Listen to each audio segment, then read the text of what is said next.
मेहरारू के नाम का है केहुली राउर नाम का है आर के पांडे आर के बहू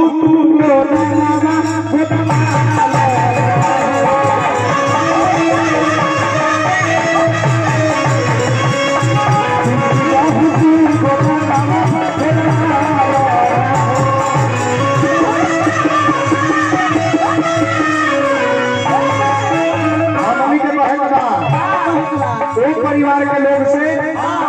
जौना परिवार में सबसे सुनवाई होला देखी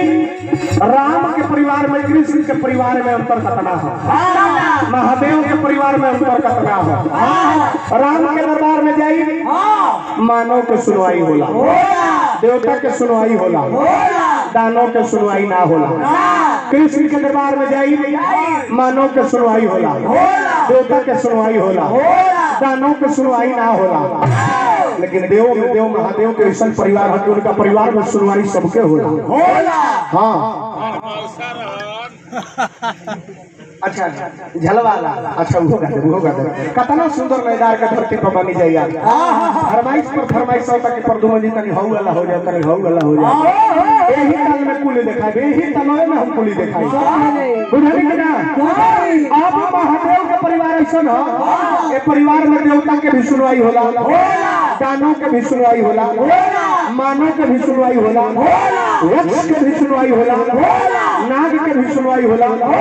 गंधर्व के भी सुनवाई होला संत के भी सुनवाई होला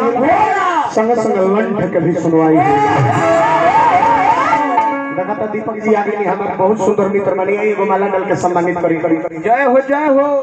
आईता है ने आई इतना सुंदर गवैया हो खेला ना हां विचार से ले चेहरा तक सब हीरा मोती लेखा चमचम चमके आईता है